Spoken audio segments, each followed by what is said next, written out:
নমস্কার, সকলকে স্বাগত জানাই আমাদের চ্যানেলে। আপনার দিনটি শুভ হোক এই প্রার্থনা করে আজকের ভিডিওটি শুরু করছি। আজকের ভিডিওতে আমরা কথা বলবো এই বছর 2026-এর শনি জয়ন্তী কবে, কিভাবে এদিন আপনারা পুজো করবেন এবং কি কি জিনিস আপনাদের মানতে হবে বা মানা উচিত।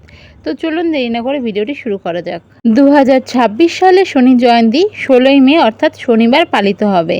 এদিনের তিথি থাকছে অমাবস্যা তিথি এবং এই অমাবস্যা কিন্তু শুধুমাত্র শনি জয়ন্তী নয়, ফলহারিণী অমাবস্যা তিথিও রয়েছে। ফলহারিণী অমাবস্যা সম্পর্কে আমরা সকলেই জানি।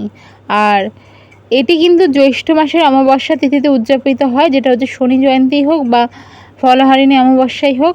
এই বছর শনি জয়ন্তী শনিবার এবং অমাবস্যা একই দিনে পড়ার কারণে কিন্তু এটি অত্যন্ত একটি বিরল ও শক্তিশালী শনি অমাবস্যা যোগেরও সৃষ্টি করেছে।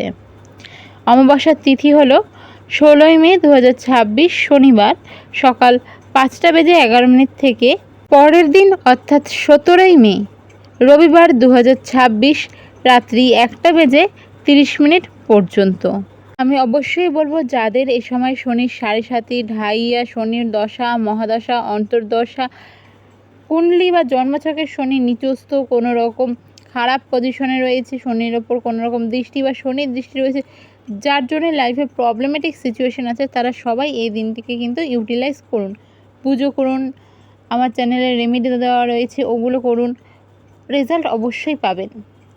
বিশেষ তাৎপর্য হিসেবে বলা যেতে পারে যে শনিদেব কিন্তু কর্মফলদাতা। এই দিনে পুজো করলে শনি সাড়ে সাতি বা ধাইয়া থেকে যে একটা নেগেটিভ প্রভাব, সেটা থেকে কিন্তু মুক্তি পাওয়া যায়। মনে বিশ্বাস রেখে অবশ্যই করতে হবে এবং নিজের কর্মকে সঠিক পথে পরিচালিত করতে হবে। শনিবার শনি জয়ন্তী হওয়ায় এই দিনে কিন্তু শনি মন্দিরে বা হনুমানজির মন্দিরেও আপনারা বিশেষ করে পুজো, দান বা দীপোৎসবের অর্থাৎ প্রদীপ জ্বালিয়ে নিজেদের কিন্তু পুজো সম্পূর্ণ করতে পারেন। যারা প্রতি বছর পুজো করে থাকেন তারা হয়তো নিয়ম নিষ্ঠা কীভাবে করতে হয় জানেন, তবে যারা প্রথমবার করছেন বা কিছু ক্ষেত্রে আমি কিছু জিনিস আপনাদের সাথে শেয়ার করতে চাই। এই পুজোর ক্ষেত্রে কিন্তু বলবো সেদিন সকাল সকাল স্নান করে নিন। আর অবশ্যই যারা উপবাস করতে চাইছেন, যারা ফলমূল খেয়ে থাকতে চাইছেন বা যারা একাদশী যেভাবে পালন করেন সেভাবে, কারণ যেহেতু অমাবস্যা অনেকেই উপবাস করবে বা যারা একাদশী পালন করেন সেভাবে করতে পারেন। আর এর সাথে সাথে বলবো স্ট্রিক্টলি, আমি কোনো সময় বলি না, এই প্রথম বলছি স্ট্রিক্টলি ননভেজ মানা করছি, যেগুলো পুজোতে যায় না সেরকম কোনো কিছু আপনারা খাবেন না। অবশ্যই চেষ্টা করবেন এদিন বর্জন করতে, আর যদি সম্ভব হয় তবে এদিন আমি বলবো গরুর দুধটাকেও বর্জন করতে পারেন। এই বিষয় নিয়ে পরে একদিন আমি বিস্তারিত আলোচনা করব। এর সাথে সাথে কিন্তু অবশ্যই মাছ, মাংস, ডিম বা যে ধরনের জিনিসপত্র পুজোতে ব্যবহার হয় না, মুসুরির ডাল, পেঁয়াজ, রসুন, এই ধরনের সব কিছু বর্জন করুন এই দিনের জন্য। শনিদেবকে যখন পুজো করবেন নীল ফুল অপরাজিতার অবশ্যই আপনি কিন্তু যতটা সম্ভব চেষ্টা করুন যে শনিদেবকে নীল ফুল বা অপরাজিতা ফুল আপনারা অর্পণ করতে পারছেন। এছাড়াও পুজোর ক্ষেত্রে সরষের তেল, কালো তিল, এই জিনিসগুলো অবশ্যই ইউজ করবেন।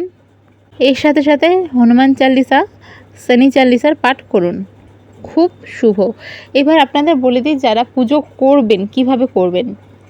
বিশেষ করে সকালবেলা স্নান করে নিয়ে আপনারা যারা হনুমান মন্দিরে পুজো দিতে চাইছেন করে নিতে পারেন, আপনারা যেভাবে করেন সেইভাবেই।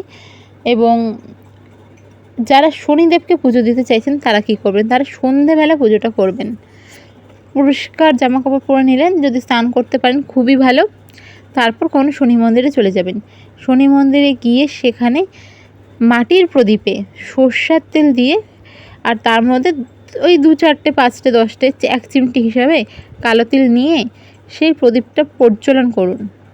করে আপনি আপনার মনের ইচ্ছা জানান। মনের ইচ্ছা বলতে আপনি যে আপনার এই সময় শনিদেবের সাড়ে সাতি, ঢাইয়া বা যেই সমস্যাগুলো চলছে শনি রিলেটেড, সেগুলো থেকে যেন আপনাকে, সেগুলো সমস্যা থেকে যেন আপনাকে মুক্ত রাখে। দেখুন, কেউ যদি বলে যে শনির সাড়ে সাতির থেকে, ঢাইয়ার থেকে মুক্তি পাওয়া যায়, তাহলে অবশ্যই বলবো সেটা বোকার মতন কথা। এগুলো থেকে মুক্তি কোনো দিনই পাবেন না। এগুলো কালের নিয়মে যেভাবে চলে আসছে, গ্রহ নক্ষত্রের হেরফেরে সেভাবেই চলবে। তবে সেগুলোর যে একটা নেগেটিভ ইম্প্যাক্ট পড়ে সেগুলো থেকে আপনাকে যেন মুক্ত রাখে, এটা জানিয়ে আপনি পুজো দিয়ে চলে আসুন, পিছন ফিরে তাকাবেন না। বাইরে এসে হাত পা ধুয়ে নিন, আর নিজের বাড়িতে যখন ফিরবেন ঘরে ঢোকার আগেও অবশ্যই হাত পা ধুয়ে ঢুকবেন। সেইভাবে মানে সেই অল্প জল নেবেন, নিয়ে মাথায় ছিটিয়ে দেবেন আর পা ধুবেন, ধুয়ে অবশ্যই ঢুকবেন, এমনি ঢুকবেন না। এর সাথে সাথে এই দিনে কী রেমেডি করতে পারেন, এই দিন কোনো দুস্থ ব্যক্তিকে আপনি কালো ছাতা দান করতে পারেন। এদিন কাউকে আপনি কোনো রকম খাবার, অবশ্যই নিরামিষ, দান করতে পারেন। প্যাকেজ ফুডের ক্ষেত্রে ইনগ্রিডিয়েন্টসগুলো দেখে নেবেন, তবেই দান করবেন। কাউকে আপনি কম্বল, বস্ত্র এসব জিনিসও দান করতে পারেন। দেখুন গরমকাল তো, কম্বল দান করতে পারলে না, সেক্ষেত্রে মশারি দান করবেন।